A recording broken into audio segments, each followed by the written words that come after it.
ഈശോമിശിഹായ്ക്ക് സ്തുതിയായിരിക്കട്ടെ.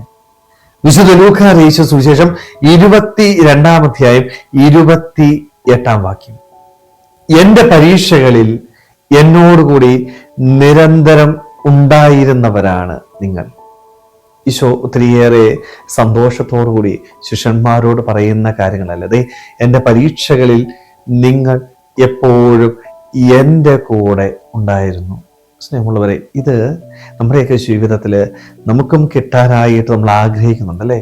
ജീവിതത്തിലെ പ്രതിസന്ധികളില്, പ്രശ്നങ്ങളില് നമ്മളെയൊക്കെ സപ്പോർട്ട് ചെയ്തുകൊണ്ട് ആരെങ്കിലും ഉണ്ടായിരുന്നുവെങ്കിലെന്ന് ചിന്തിക്കാത്ത വ്യക്തികൾ ആരും ഉണ്ടാവത്തില്ല.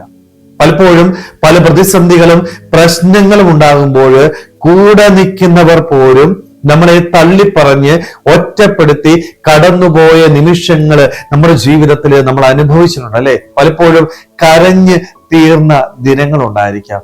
രാത്രിയൊക്കെ മുഴുവൻ വേദനിച്ച് നീറി കരഞ്ഞു പോയ സാഹചര്യങ്ങൾ നമ്മുടെ ജീവിതത്തിൽ ഉണ്ടായിട്ടുണ്ട് അല്ലെ. ചെയ്യാത്ത തെറ്റിന്റെ പേരില് മറ്റുള്ളവർ കുറ്റപ്പെടുത്തുമ്പോൾ സ്വന്തമെന്ന് കരുതി കൂടെ ചേർത്തിരിക്കുന്നവർ പോലും തള്ളിപ്പറഞ്ഞ് കടന്നുപോയ നിമിഷങ്ങള്, ഒറ്റപ്പെട്ടുപോയ സാഹചര്യങ്ങള്, നിരാശയിൽ വീണുപോയ നിമിഷങ്ങള്. സ്നേഹമുള്ളവർ, ഇതൊക്കെ നമ്മുടെ ജീവിതത്തിലും നമ്മൾ അനുഭവിച്ചിട്ടുണ്ടല്ലേ. അവിടെയാണ് ഈശോ നമ്മളോട് പറയുന്ന ഒരു കാര്യമുണ്ട്. നീ യഥാർത്ഥ സ്നേഹിതനാവണം. യഥാർത്ഥ സ്നേഹിതന്റെ അർത്ഥം എന്താണ്? മറ്റുള്ളവന്റെ ജീവിതത്തില് പ്രയാസവും പ്രതിസന്ധിയും ഉണ്ടാകുമ്പോൾ അവന്റെ കൂടെ ചേർന്നിരുന്ന് അവനെ ആശ്വസിപ്പിക്കുന്നവരാണ് യഥാർത്ഥ സ്നേഹിതൻ. ഒരു പ്രതിസന്ധി ഉണ്ടാകുമ്പോൾ, ഒരു പ്രശ്നം ഉണ്ടാകുമ്പോൾ അവനെ കുറ്റം പറഞ്ഞ് അവനെ തള്ളിപ്പറഞ്ഞ് കടന്നു പോകുന്ന ഒരുവനും ഒരിക്കലും യഥാർത്ഥ സ്നേഹിതനാവത്തില്ല. ഈശോ നമ്മളോട് പറയുന്നത്, നിങ്ങൾ നല്ല സ്നേഹിതന്മാരാവണം. മറ്റൊരുവന്റെ ജീവിതത്തിൽ ഒരു പ്രശ്നമുണ്ടാകുമ്പോൾ ഉപേക്ഷിച്ച് കടന്നു പോകരുത്. അവന്റെ കൂടെ നിന്ന് ആ പ്രശ്നത്തിന് ഒരു പരിഹാരം കണ്ടെത്താനായിട്ട് നിനക്ക് സാധിച്ചാൽ നീ യഥാർത്ഥ സ്നേഹിതനായിട്ട് തീരും.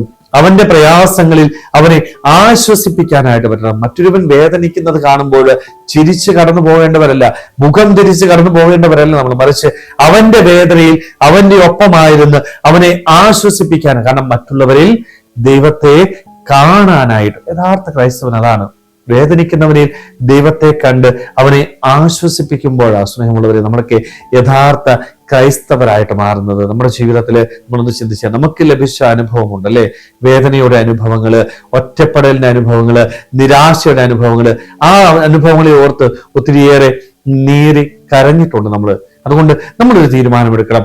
നമ്മൾ ഒരിക്കലും മറ്റുള്ളവരെ വേദനിപ്പിക്കരുത്. വേദനിച്ചിരിക്കുന്നവരെ കാണുമ്പോൾ മുഖം തിരിച്ചു കടന്നു പോകാതെ യഥാർത്ഥ സ്നേഹിതന്മാരായിട്ട് തീരുവാനായിട്ട് സാധിക്കണം. അതേപോലെ തന്നെ ഒരു പ്രതിസന്ധി ഉണ്ടാകുമ്പോൾ, ഒരു പ്രശ്നം ഉണ്ടാകുമ്പോൾ ഞാൻ എന്താ ചെയ്യേണ്ടത്? ഞാൻ എൻ്റെ യഥാർത്ഥ സ്നേഹിതനായ എൻ്റെ ദൈവത്തിന്റെ സന്നിധിയിൽ ശാന്തമായിട്ട് വന്നിരിക്കാൻ പറ്റണം. അവന്റെ സന്നിധിയിൽ വന്നിരുന്ന് അവനോട് എൻ്റെ പ്രയാസങ്ങളും എൻ്റെ ബുദ്ധിമുട്ടുകളും എനിക്ക് ഏറ്റുപറയുവാനായിട്ട് സാധിച്ചാല് ഈ ലോകത്തുള്ള ഏത് സ്നേഹിതര് നിന്നെ ഉപേക്ഷിച്ചാലും നിന്നെ ഉപേക്ഷിക്കാത്ത, നിന്നെ സ്നേഹിക്കുന്ന നിന്റെ ദൈവം നിനക്ക് ആശ്വാസം പ്രദാനം ചെയ്യും. സ്നേഹമുള്ളവരെ, അതുകൊണ്ട് നമ്മുടെ ജീവിതത്തിലെ പ്രതിസന്ധികളിൽ തമ്പുരാനിൽ ആശ്രയിച്ച് അവനിൽ നിന്ന് ശക്തി സ്വീകരിക്കുവാനായിട്ടും, അതേപോലെ തന്നെ നമ്മുടെ സ്നേഹിതരിൽ ആരെങ്കിലും വേദനിച്ച് നീറിക്കഴിയുമ്പോൾ അവരെ കുറ്റപ്പെടുത്തി ഒറ്റപ്പെടുത്തി കടന്നു പോകാതെ അവരുടെ ഒപ്പമായിരുന്നുകൊണ്ട് അവരെ ആശ്വസിപ്പിക്കുവാനായിട്ട്, ആ പ്രതിസന്ധികളിൽ നിന്ന് അവരെ കരയേറ്റുവാനായിട്ട് നമുക്ക് ഓരോരുത്തർക്കും ആത്മാർത്ഥമായിട്ട് ആഗ്രഹിക്കാൻ ശ്രമിക്കാം. ദൈവം നമ്മളെല്ലാവരെയും സമൃദ്ധമായിട്ട് അനുഗ്രഹിക്കട്ടെ.